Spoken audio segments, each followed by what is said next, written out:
here for Darts World again at Arena MK, where it's day 2 at the WINMAU World Masters here in Milton Keynes. We had a really good opening night full of big averages and an upset with Damon Heta putting out Michael van Gerwen, and by the end of tonight we'll know the last 16 of the tournament, with the final 8 first round matches taking place.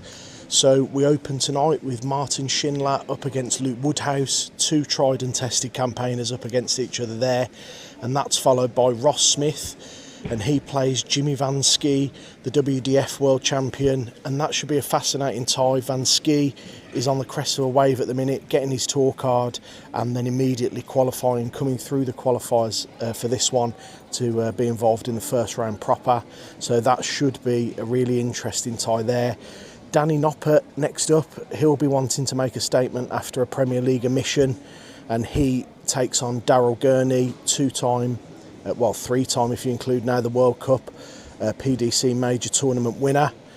We've then got another cracking tie, Ryan Searle against Rob Cross. Ryan Searle coming off a fantastic World Championship. Rob Cross desperate to regain his loftier ranking in the Werner rankings ladder. He'll be up for that, so that's another solid looking tie. So second half of the evening, Josh Rock, he's a man celebrating a Premier League call-up.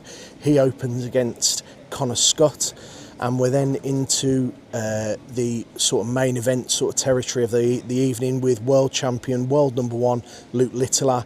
He starts his quest for one of the very few titles that he doesn't hold or hasn't ever held within the PDC. He is up against 2024 World Grand Prix winner Mike De Decker. They've had a few good battles over the years, even in a little as short period of time with the PDC. So I'm looking forward to that one. And then we come to the defending champion, Luke Humphreys. He'll be wanting to make a statement. He'll be wanting to come back better than ever in 2026, and he starts his defence against Dave Chisenhall. And we round the night off with Stephen Bunting, a former winner here. He is part of the Premier League crew as well, and he starts against Jeffrey de Graaf. All matches, of course, best of 5 sets. First of 2 legs wins you a set, so it's absolutely fast and furious, and we'll be across all of it across our socials, so make sure you follow.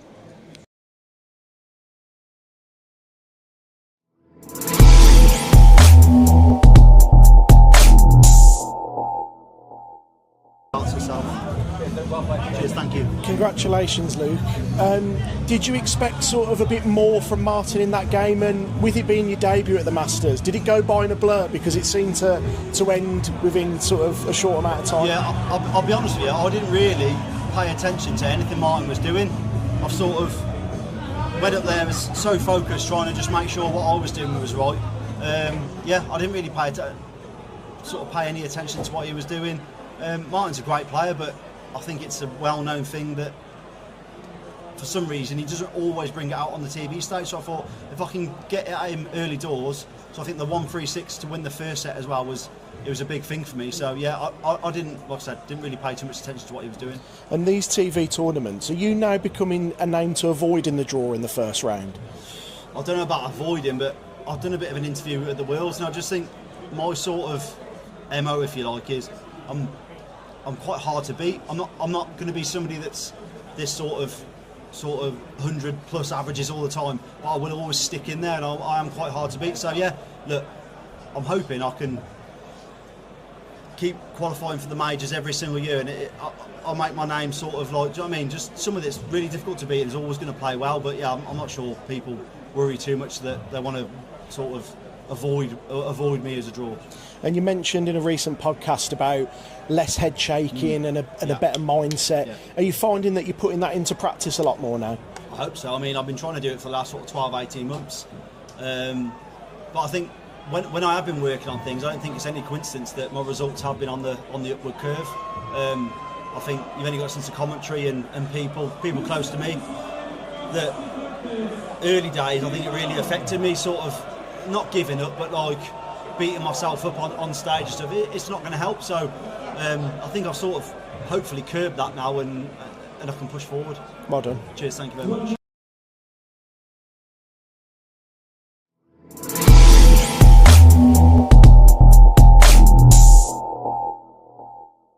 first round, and with him in such good form, winning the WDF and coming through Q School, was he as dangerous an opponent as you could have hoped for in the first round? To be honest with you, I didn't really watch. I didn't watch any of the WDF. I didn't really know too much about it, if I'm being completely honest. But again, going back to it, obviously I know he did win it because people talk and stuff like that, and full credit to him. But obviously I know Jimmy walking around on the Players' Championships, walking around the floor events and things like that. I know he's competing and playing in the Players' Champs. So again, he's no mug, and full respect for him. Again, he's an absolute gentleman. And it was a difficult end to 2025 for you, wasn't it? Yeah. How pleasing is it to get that win on that stage, to get that monkey off your back, and to go forward and progress? Yeah, it's massive. Honestly, I genuinely just needed a win. My majors last year were absolutely shocking, all of them. I think I got to the second round. That's about it in all of them. Year before was a bit bad, but last year was diabolical. So, I just need to do better and correct that, which I feel like again today. I put pressure on myself. But no, all in all, I'm happy with the win, and it's now about moving forward this year, and let's have a few runs in a few majors and etc. Let's kick on a bit. And what sort of things will you be doing to get back to that sort of European champion status of a couple of years ago? I don't know what I've done to win it, if I'm honest with you. But no, I think for me it's just about, consistency. I'm trying loads of things. Bearing in mind, like, I finished the World Championships there. I'm doing everything. I'm well out of my comfort zone. I'm doing hypnotherapy. It's been amazing. Just say it. I'm a sports psychologist. Absolutely incredible. I've got sports massages every week. I'm literally trying to give myself that extra percent.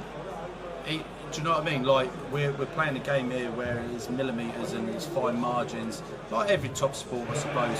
So you're trying to give yourself that little bit of an edge, and yeah, I'm putting myself out of my comfort zone. But these guys are absolutely incredible, and again, I'm just doing my best. I'm trying to give myself the best opportunity. So, well done, Ross. Cheers, mate.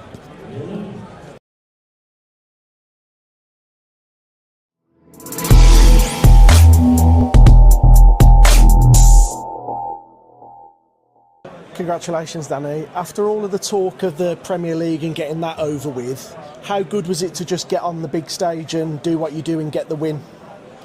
What do you mean? How good was it to just get on stage and get the win tonight? Yeah, of course, it's a good relief. Always important to ranking money. So I want to grow, and I want to go as high as I can get ever. So I'm really happy that I win. Every win for the ranking is good. Yeah. And going to Bahrain and Saudi, has that sort of inspired you to receive more call-ups and try harder and to get to that next level? Yeah, of course. It's really nice because when I book a holiday or something, I don't book a holiday to Saudi Arabia. I always go to Greece, so I'm a little bit boring. But so I see other parts of the country and of the world. I mean, so that's really nice, and to play there for different crowds, and so it was nice. And what are the goals for this year for you? I think I want to win more titles, also on the floor or maybe European tours, like that. I think I want to. Maybe it's time to make bigger steps. Yeah. Well done, Danny. Yep.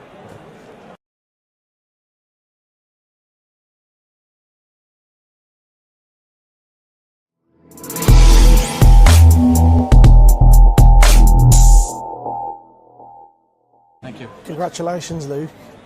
Was it difficult to know which Mike De Decker would turn up tonight, considering the 2025 that he had? Yeah, definitely, and like I said there, obviously no one's really seen him after the World Championships, and obviously read about what he said. Obviously he didn't see anything darts, related on all of his socials. But yeah, I think that's down to him, obviously forgetting about it, obviously enjoying Christmas, enjoying New Year, and then obviously for himself being back on the practice board. And yeah, like you said, I didn't know what to expect. I don't think anyone know what to expect, but you can be happy with his performance tonight. And having that downtime after your birthday, you know, with Saudi and stuff like that, is it difficult to try and then jump back into coming back to England and coming to tournaments like this? Yeah, I think obviously it's difficult to get back into it. Because like I said to Phil there, I've not practiced since Saudi, so that obviously plays a big part on tonight. But managed to find form here and there. Hopefully we can be a bit better tomorrow. And you've got another man that likes to rise to the occasion against you next in Ross Smith. Thoughts on that match? Yeah, me and Ross have played quite a few times. We've played very well against each other. We played very well tonight. And yeah, we bring the best out of each other, so I'm sure it'll be a cracker. Well done, mate. Thank you.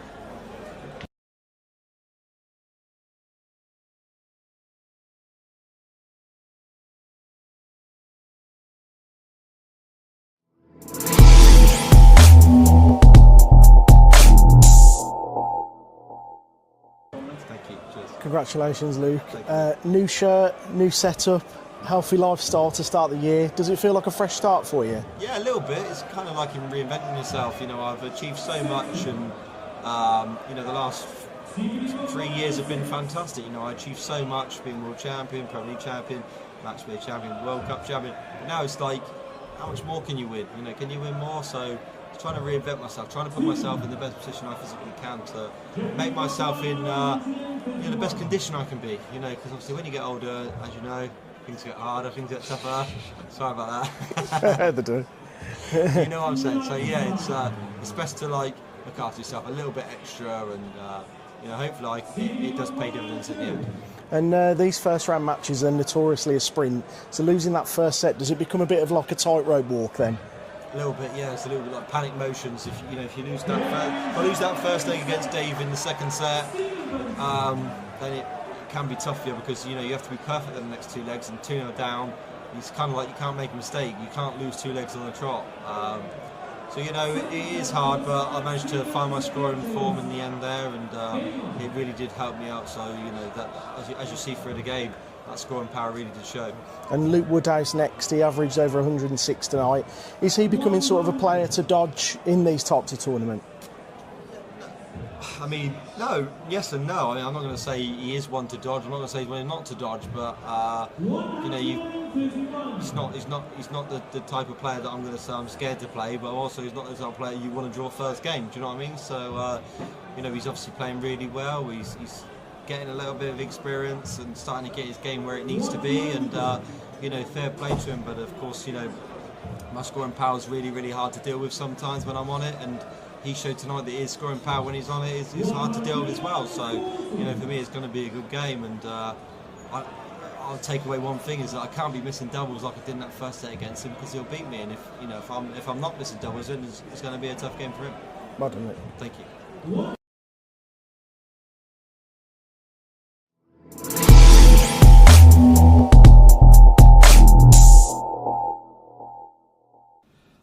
Best in the world.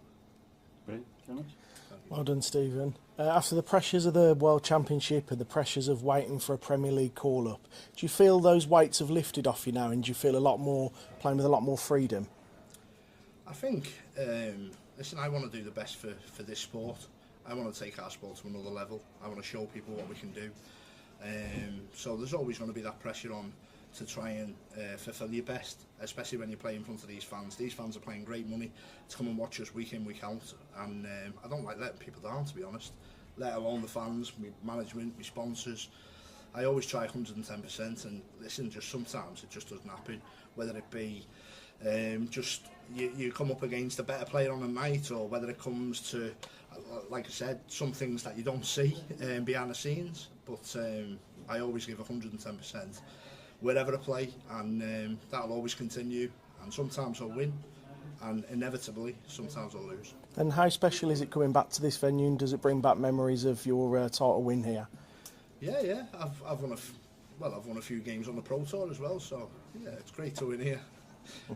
Obviously this is a fantastic venue, my first ever PDC title, I remember celebrating in the bar in the hotel afterwards, and yeah, these memories will live with me for a lifetime. But to be able to do that again, it'd be a special feeling. And like I said, I'm not getting any younger, but I'm long in the tooth. I've got great experience, I've got great confidence, and yeah, it won't be for lack of trying now I don't win this tournament. And what's the aims and goals for this year?